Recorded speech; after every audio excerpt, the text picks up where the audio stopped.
podcast for those who are done performing, done people pleasing, and done living life on autopilot.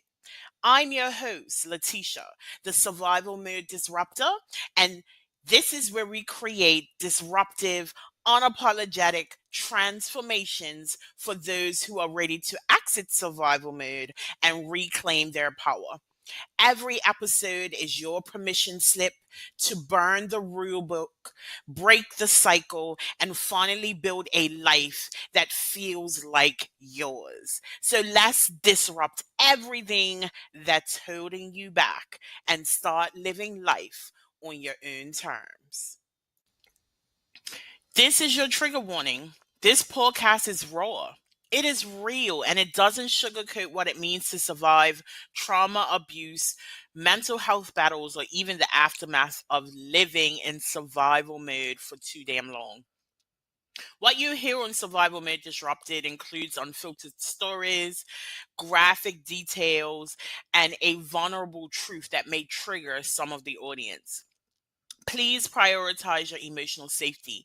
If something feels too heavy, pause, breathe, come back when you're ready or not at all. Your healing is yours to honor. These episodes are based on lived experience, not therapy sessions or clinical advice. Listening does not replace mental health treatment or constitute a coach client relationship. If you're in crisis, please seek immediate help from a licensed professional or contact your local emergency services. This space is built with care, but it's also built for truth and built for disruption. Take what you need, leave the rest, and most of all, trust yourself. If this podcast speaks to your soul, you don't have to do this work alone.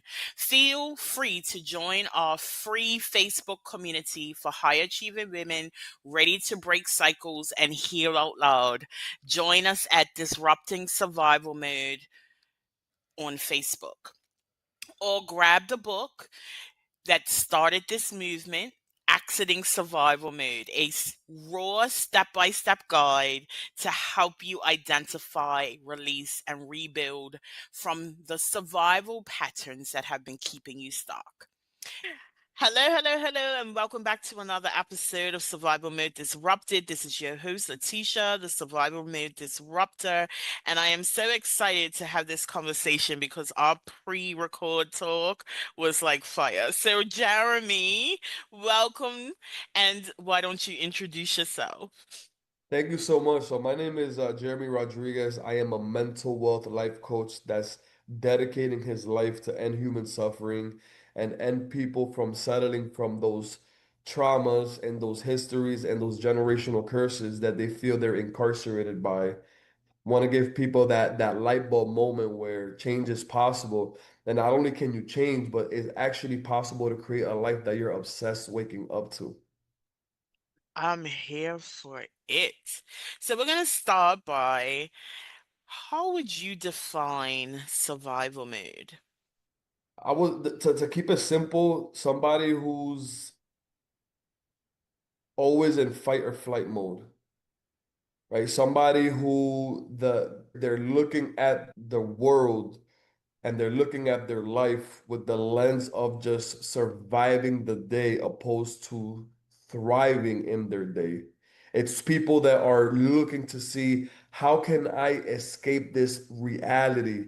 How can I escape this pain? How can I escape this trauma without harming myself to the best of my ability? You see, I believe, Leticia, that every human being is masking their pain in their own way.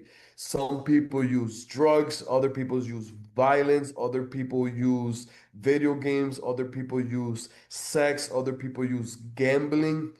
When you look at human behavior, their behavior is telling you something. People are in this infatuation of escaping that reality because they just don't have the skill set, the self-esteem, and the mental fortitude to be able to go inward and actually look at what's happening.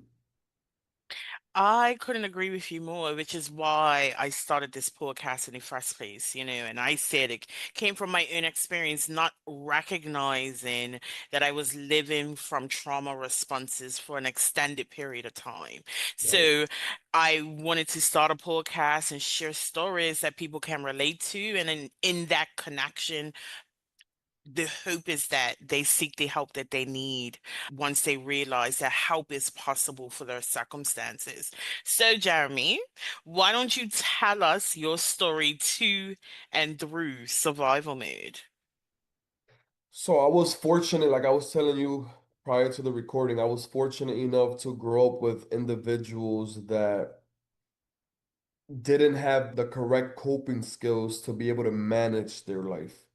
So my mom and my dad, as loving and as caring as they were, they had so much pain that they've had endured in their life that they've literally created a life of figuring out a way to suppress that internal reality and that past and those past memories. Seeing my mother suppress her reality through her drug of choice, seeing my father suppress his reality through his drug of choice, and seeing how they literally were a punching bag to each other's traumas. It was something that was overwhelming to experience. And then them them trying to escape that pain and them trying to give me the best life possible. Unfortunately, they spent more time trying to survive their trauma than nurturing their child, right? So I was put in the position where the people that were taking care of me on occasion also had a child, and that child ended up taking advantage of me through molestation from the ages of 2 to 6 years old. And then fast forward, that particular trauma led me. There's two segues that I want to go with this one particular trauma, right? The first segue is that I had a very strong negative emotion towards men that participated sexually with other men, right? I didn't understand that because I'm like, how can I be a homophobe? I love people. How can I be a homophobic? I didn't understand where that came from. And then the second branch to that is that I ended up becoming a sex addict because the years of me being programmed and my subconscious mind being programmed, sexual activity was a normal thing. So growing up, I became a homophobic, right? In my young years, I became a homophobic, and then I became a sex addict, and I had no idea where that came from. And it wasn't until I did the internal reflection that I understood, oh, the reason why I don't like men to be with other men is because a man abused me in my early years. And then the reason why I'm so heavily involved sexually is because sexual activity was a part of my nurturing when I was in theta.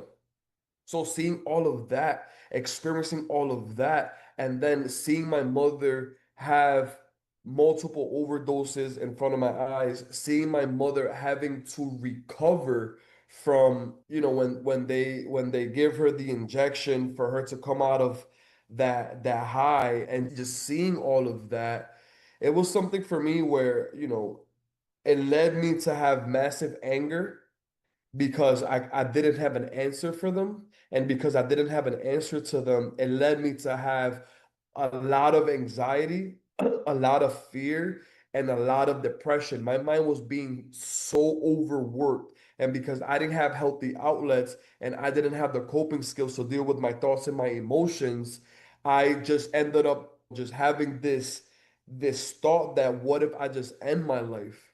Right? So eighth grade, I attempted to take my life the first time, and then I tried to take my life multiple times in high school, and then it carried on to college, and then it carried on to my adult life because I just didn't know what to do. I really didn't know what to do, and having to deal with these thoughts, having to deal with these emotions is one thing. But then on top of that, continuing to see my mom and my dad hurt themselves through their behavior and them trying to mask their pain, that was another thing. And as a child, my ambition always was, how can I make their life better? What can I do to change them? How can I make them, what can I do? I was willing to sacrifice myself and do anything and everything it took so that my parents were happy. But I never had an answer. I mean, I'm talking about to the point where when they would need something, even when I didn't have money, I would go and I would steal just to be able to satisfy their needs to buy them time. I would do whatever it took and I would sacrifice my life and my freedom so that I can give my parents some type of satisfaction to buy them some more time on this earth. And I experienced all of that. And then one of the things that I would have to live with for the rest of my life is that my father at 57 years old departed from the world. And like I was mentioning to you earlier, seeing my father go into the hospital on March 1st for falling, and then seeing him slowly but surely lose his lungs, his kidneys, his heart, his mind, and his life, that was one thing. But when I see the man that I love with all of my heart lose the will to live, the will to live, and I can tell that he just mentally and emotionally checked out of life, and I never seen him make the transition into getting a hold of his life and getting a hold of the shame and getting a hold of his purpose. Just seeing that ignited so much more drive than I already did, because there's a lot of people that don't realize they are on the fast lane to that same type of departure. But because they're able to buy themselves time through alcohol, through drug abuse, through sex, through video games, they believe that they're okay. But people that are busy are the people that are going to have to deal with a storm that's going to feel like a tsunami. Because people think the busier I am, right? The busier I am, the less I have to deal with my internal reality, not realizing that those thoughts and those emotions are accumulating compound interest. And that interest comes with such a price that by the time you have to go and pay that tab, you don't have enough in the account mentally and emotionally to do that. So much to unpack. And let's start with the thoughts and emotions, right? Because that is the core of who we are and how we operate in life. I've spoken about this on the podcast before, that I think a huge part of my healing journey was understanding how much my emotions ruled my actions. I remember I graduated from Georgia State in 2010 is when I graduated after years of delay. And I remember I watched my mom walk into the graduation as we were wrapping up. And I was pissed. I was pissed. Like, it took me 10 years to get to this state, and you missed my graduation. And I remember my auntie pinching me that day and saying, that anger is a choice. And I looked at her even more angrily and be like, Right. what are you talking about? I can say another 10 years later or 15 years later that understanding how much choice I have over my thoughts and emotions is what helped me move out of survival mode. It helped me move into a place of radical ownership of my life. But it wasn't until I understood the connection between emotions, thoughts, and action that it actually made sense to me. You also spoke about being a child and just wanting happiness for your parents, right? And how their actions, their addiction created a lot of anger for you. I think not so much the part about the addictions, but I think every parent listening or watching needs to realize just how impactful their actions or lack thereof have on their children. And I don't know how old you are, but you are a grown man. And Thank you at so this much. stage, I still feel that core desire for you to have your parents just be okay. Oh, 100%. I mean, I lost one. I still have one left. And one thing that I've learned is you can never change people unless they're ready to change, but you can change how you make them feel.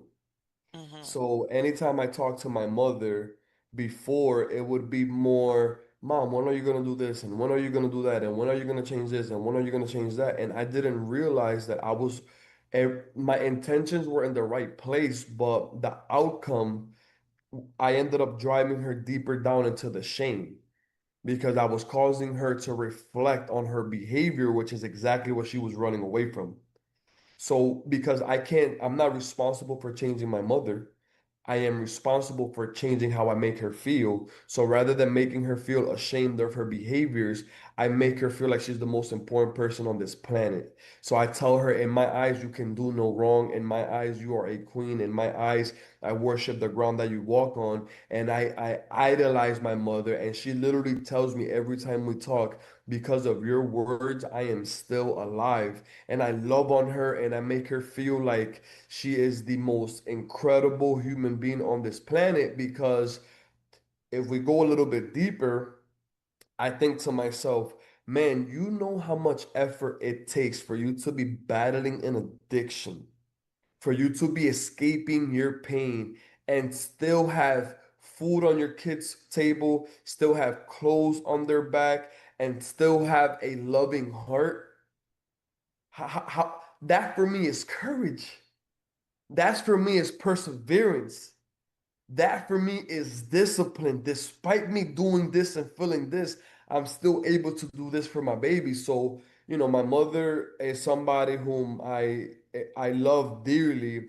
And I want to go back to something that you shared about anger because I had a very similar moment for me. I had I remember I was a basketball player in high school. And senior night was a very big thing. So my father never attended one basketball game, right? He's never attended any extracurricular activities. He actually despised it.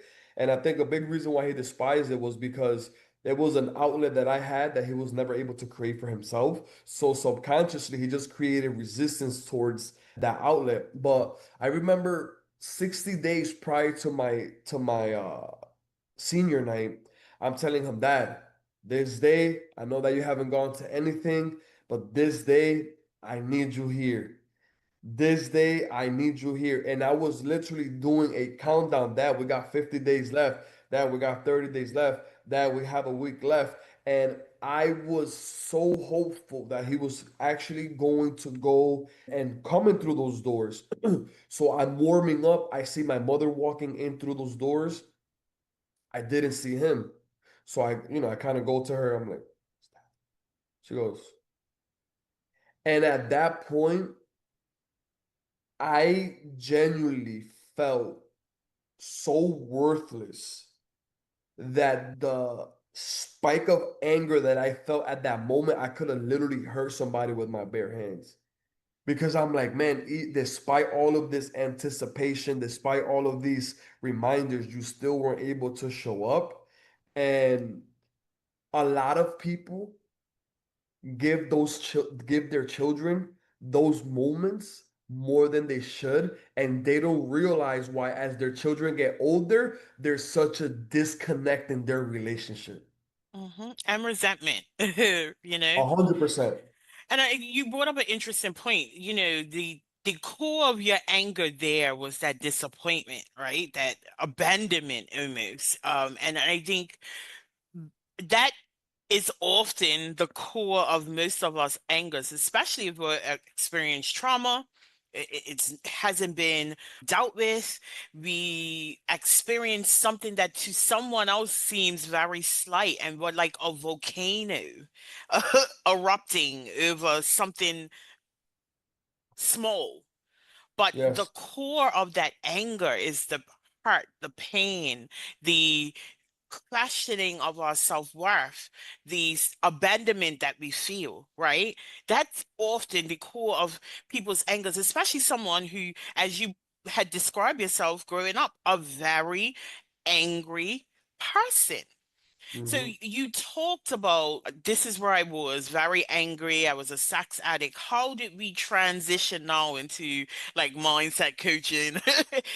Like what triggered your healing and what did that process look like? So when me and my son's mother broke up, I had certain beliefs around what it was going to be like when you break up with your child's mother, right? The baby mama drama, the child support, all of that was a belief that I had. So I still had all of my past BS. And then on top of that, now I have a son and me and his mother broke up. So now all of these beliefs are surfacing, right? So I was constantly in an internal war with my son's mother mentally. It felt like a fire. So, I had this fond idea that if I can't if I can't manage this fire, I either take my life or I take hers. So I had this plan of harming my son's mother because I just didn't know how to manage that transition. So I was outside of her home one day. I had gotten a gallon of gasoline and I was sitting right here. Her home was right there. And I was just waiting for that moment for her to shut off the lights. So that moment came. When she shut off the lights, I said, okay, this is my time to execute the plan. But then I got this thought, you selfish motherfucker. You're gonna take away your son's mother forever because you can't deal with the thoughts of her.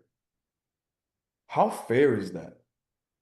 And I got very emotional, but I didn't know what to do. So I'm sitting there, I'm pondering, I'm like, what do I do? What do I do? What do I do?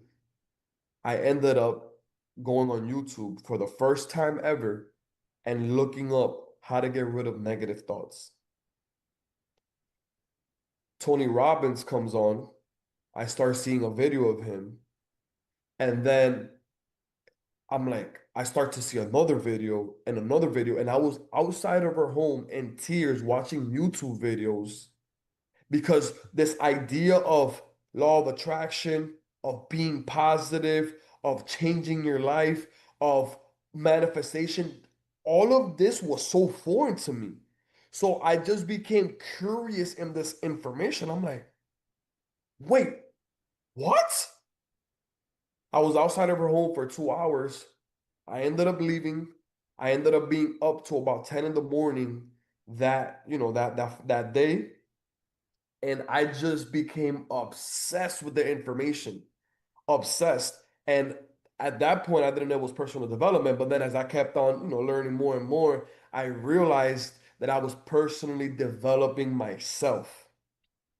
And that's how I got into this to the point where I started going to conferences, to seminars, and I indulged and I became obsessed with creating a different human being and a different experience on this earth. That's an amazing story. That like you gave me goosebumps as you spoke because life could have been a lot different had you Very. not like completely different. Wow, that's like honestly very powerful. When I talk about accident survival mode, I say it happens in three phases. I say self-awareness is the first step. And by what you said, that awareness, like, hey, I'm a selfish motherfucker here trying to take, my child's mother away from him. That's a level of awareness that actually changed your life. You know what I mean? Mhm. Like in that moment. And then you start seeking a solution to the negative thoughts that you had. The second phase of accident survival mode, I believe, is reinvention. And again, you spoke about this as well, right? Like being able to change your thoughts. Sorry, not reinvention. It is reprogramming, being able Right. to change your thoughts, being able to shift the narratives that you hold. And some of these narratives you probably held from two when you were violated and molested. And then the third phase I say is reinvention, and you have essentially reinvented yourself from this angry, suicidal sex addict to someone who is now very passionate about helping people and helping people be seen, number one, right?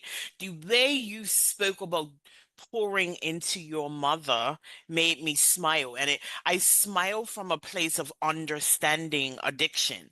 And, we live in a society that has a big opinion about people who are addicts. And that opinion is usually very negative and Mhm. usually filled or fueled by ignorance. I married a recovering crack addict. I went through his last relapse with him, and then to see him recover was amazing. However, had I not gone through that, my empathy to addicts would have been a lot different.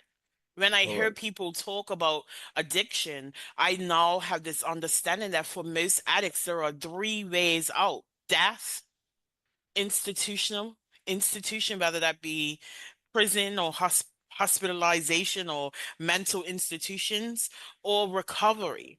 And Mhm. recovery is a daily choice. Correct. So it's not an easy road.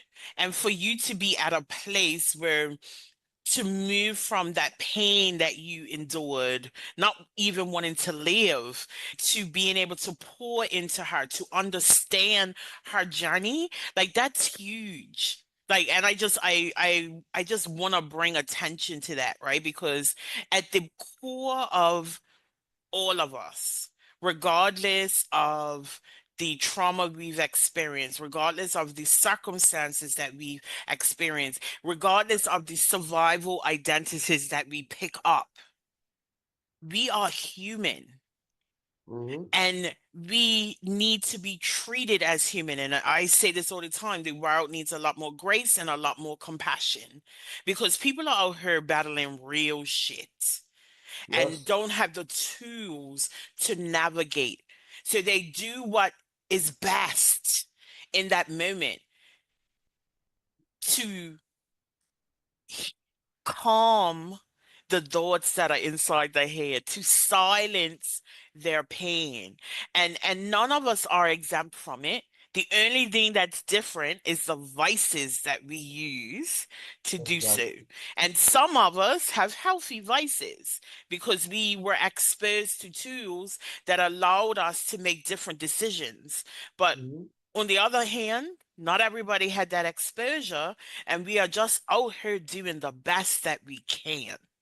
Exactly. And I'm so glad that you said that because that's the lens that I look at people with, right? Like right now, when you look at humanity, there's as much information as we have out there. The crave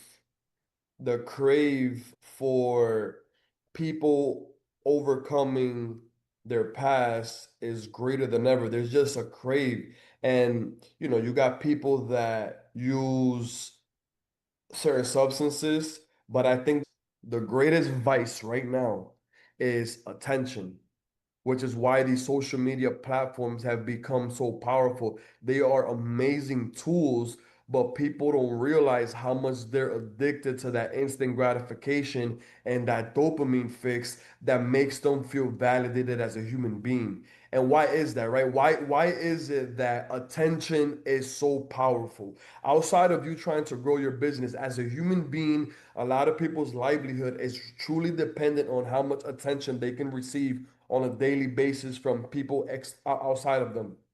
So we got six human needs, right? Tony, I learned this from Tony Robbins. We got six human needs. We got the need for certainty, we got the need for uncertainty, but the two needs that this world, when you look at human behavior, the totality of it, this world is following the two needs of, or is seeking the two needs of significance and love.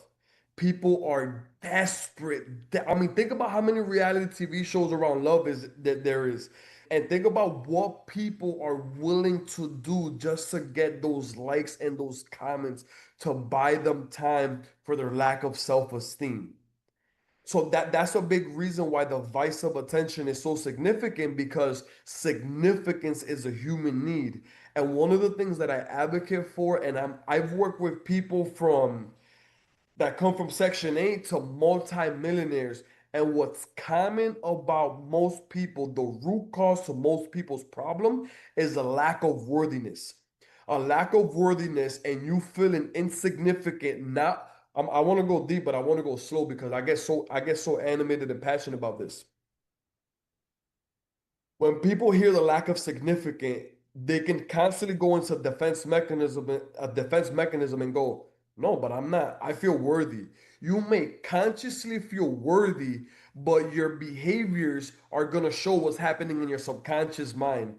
And unless you created a new emotional home and you intentionally nurtured a self-esteem where you're no longer emotionally dependent on outside validation, unless you've done that process, if you actually study your behavior from the moment that you wake up to the moment that you're going to sleep, you're probably saying, "Look at me." And it's okay. That's your way of surviving. But my position and mission is what if we can nurture our self-esteem to the point where we're no longer emotionally dependent on getting anything outside of us? Now the power is in our court. Once the power is in your court, now the partner that you're with, you're no longer gonna settle for. Now, the body that you have, you're no longer gonna settle for. The bank account that you have, you're no longer gonna settle for, right? So I've learned that the lower the self-esteem, the less aware you are. The less aware you are, the less you realize what you're tolerating. The less you realize what you're tolerating, the more you're going to settle for. So I'm like, man, what if we can get to the root and we Mm, do this and we so I'm gonna bring you through a quick process because this is the process that I'm really trying to advocate so that people can truly create a transformation, right? We can either keep putting band-aids on ourselves and keep buying ourselves time, or we could become surgical, go deep into the root, take out that poor soil, put in new seeds, and nurture those seeds. So when I was in this process of trying to change, I didn't realize how little my self-esteem was. I always needed validation. I was so insecure that I would literally persuade people to be in my life and give me their time. That's how crazy it was, right?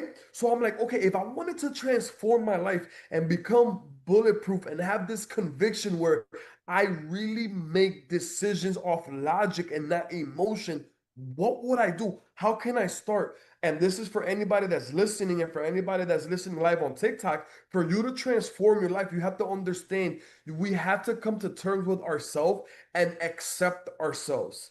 A lot of people say, I can accept myself, but they're willing to accept what's convenient and not what's real.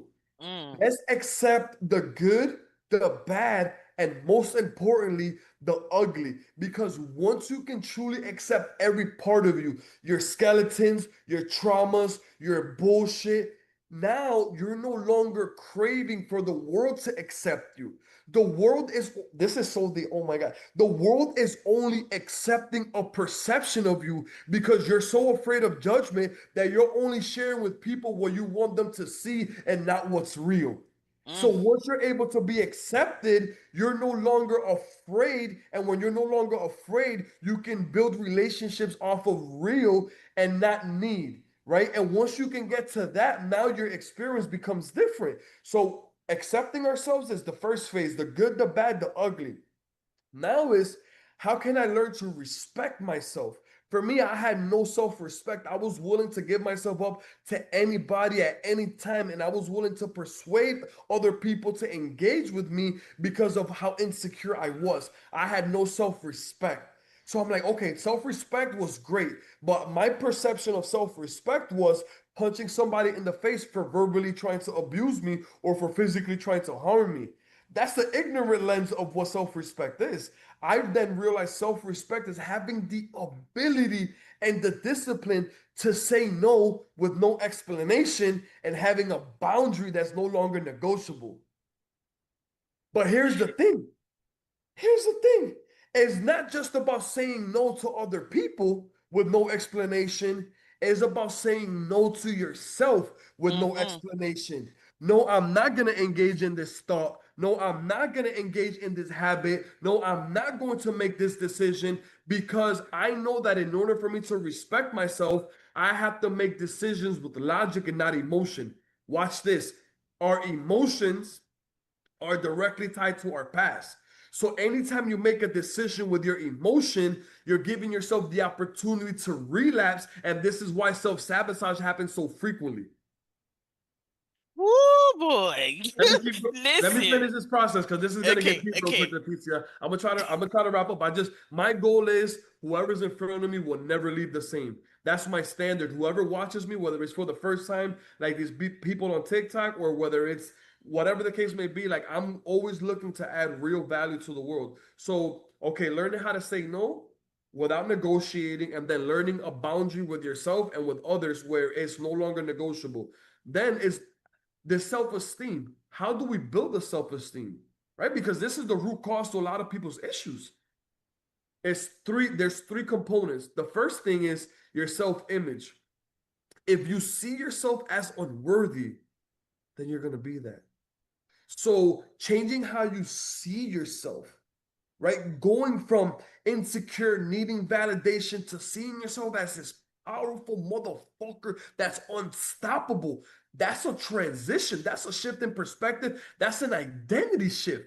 Most people's actions, when you look at their actions, remind them of their identity. So people are trying to change, not changing their identity, which is why it's so easy to relapse again in behavior.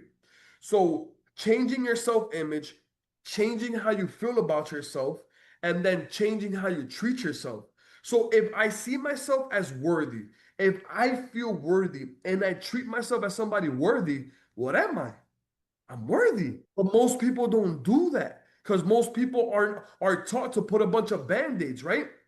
So a lot of people, again, when you lack self-esteem, it's gonna create a complete domino effect to all of the areas of your life. So that's that, right? So how you see yourself, how you feel about yourself, and how you treat yourself, and then self-care. Self-care is what you're doing with the outside, like what's your hygiene like how do you really treat the outside, right? Because if you treat yourself properly internally and then you treat yourself properly externally, you're gonna feel so good about yourself that it's going to feel you're gonna feel great.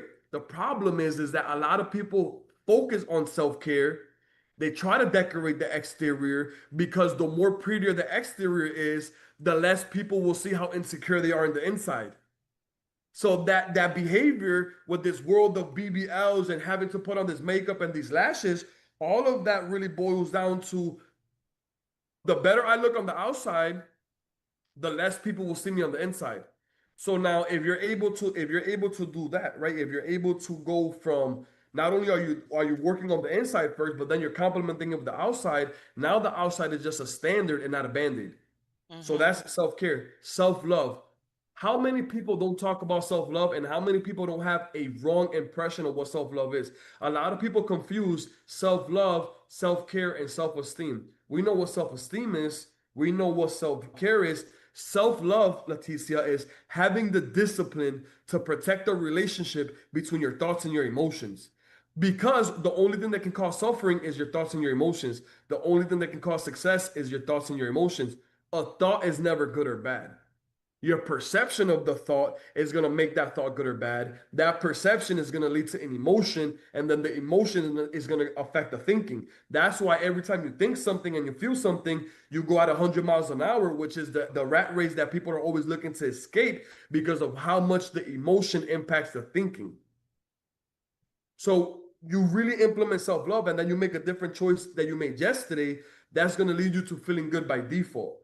You do that, then you build your confidence up. All confidence is being willing to do despite how you feel, right? Mm-hmm. This podcast, I get the adrenaline, I get the nerves, but I still do. So the more you show up for yourself, despite how you feel, the more confidence you have. And all confidence is you knowing that you can trust yourself no matter the circumstance, no matter the situation, no matter the challenge. So let's recap real quick, right? So if we learn how to accept ourselves, if we learn how to respect ourselves, if we learn how to build our self-esteem, if we learn how to nurture our self-care, if we learn how to have the discipline with our self-love, and then we have the confidence by doing what's hard consistently, you do all of that, the fear of judgment no longer exists.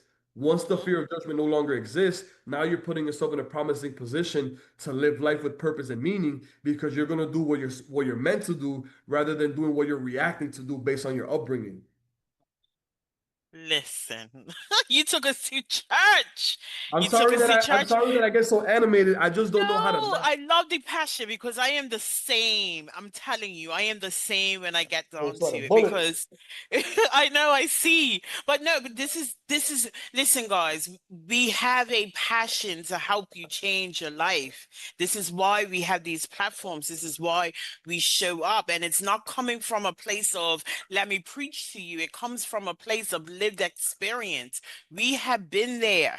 I was in survival mode for 20 years plus. I've been there and I want to see something different for other people because I know how hard it is to, first of all, take control of our emotions, to be able to think that we deserve more. It's a whole journey, but I want to encourage you that you can do it. Like you can do it. And when I see someone getting as passionate as me, I get excited because it comes down to we are all human. We are all equal and we all deserve the world. And the only way that we can get it is when we take radical ownership of our lives. We put down that victimhood, we put down this survival identities, and we get real with ourselves and take the necessary actions and do the necessary work to Yeah. align ourselves with our purpose and really be impactful. So, woo, Jeremy, I really enjoyed this conversation. Tell us how we can find you online. So the first way is through email, inspiredbyunity@gmail.com. This is for anybody that is hearing this for the first time, hearing me for the first time. They're like, whoa, like I need another dose of this, or I need more, or I got questions. I want to offer your guests a complimentary growth call. I do one-on-one private coaching where I give people the skill set, the mindset, the belief system, and the reprogramming of the subconscious mind to create a human being that they're ultimately proud of. So the email is the first, the phone number is the second. My actual phone number is 413-459-5554. I give people my direct number because, again, I am a human being just practicing my purpose. And if we're meant to connect and we're in frequency, then it's gonna happen. And I wouldn't want to minimize the opportunity to do so. Then we have my platform, my social media platforms, inspired by Unity in all platforms.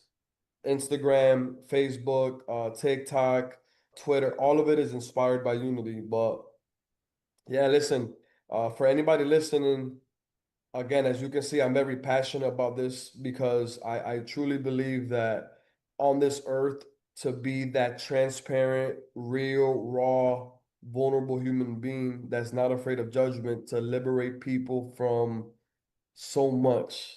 And it's a role that God has given me that I do not take for granted. And I just want to take people's human experience to another level before they expire on this earth. I love it. So all those details will definitely be in the show notes. Jeremy, one last takeaway before we wrap it all up.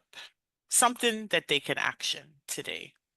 For sure. So I'm gonna give you a four-step process in less than a minute on how to start constructing the proper mental health because I believe that if you can deal with your thoughts and your emotions, it can lead to freedom, right? So a lot of people that struggle with those thoughts, that struggle with those emotions, they just don't know what to do. I have a four-step process. It's very simple. The first thing that you're gonna do is you're gonna confront your thought. Confront it. Do the thought is yours. You're not the thoughts. The thoughts is yours, right? And you can decide on confronting that thought. Then identify what's the emotion that's showing up. What's the emotion? If we can identify the thought, we can identify the emotion, we process the emotion, and then we ask ourselves, is this in our control or out of our control? And if it's in our control, take massive action. If it's out of our control, leave it alone. And then whatever energy is left over, you redirecting it to something that's in your control. So I'll give you an example so that we can close out. The thought of my father passing was a real thought. It actually happened, right? The emotions that showed up was anger and sadness. I intentionally allowed myself to feel the anger. I intentionally allowed myself to feel the sadness. Once I did that, I confronted the thought, which was my father. I identified the emotion, which was anger and sadness. I processed the emotion, which is the anger and the sadness. Then I took whatever energy was left over and I applied it to my mission, because suffering in vain is worthless. Suffer with a purpose. So it's like, if I'm gonna feel these emotions, because we're gonna feel negative emotions no matter what, take those emotions and apply it to something positive, and you can revolutionize the way you change your life. 4 steps: confront the thought, identify the emotion, process the emotion, redirect the energy, go out there and execute, and make the rest of your life the best of your life. The rest of your life, the best of your life. I love it. Thank you so much for joining uh Survival Mode Disrupted today. And audience, I just want to remind you, you were not built to break, but you damn sure were not built to just survive. Disrupt the cycle, reclaim your life, and thrive on your own terms. And I will see you next week. Once again, thank you for joining another episode of Survival Mode Disrupted, hosted by the Survival Mode Disruptor, Letitia.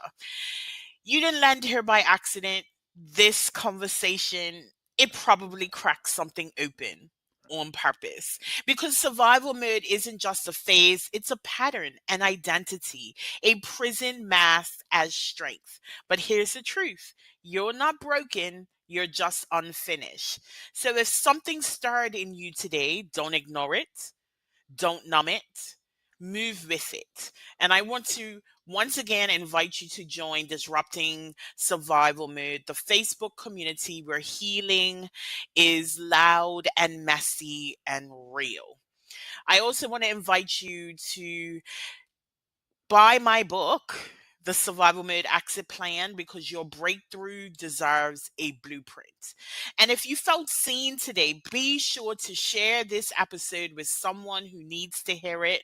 Subscribe and drop a review. That's how we amplify the voices that need to be heard.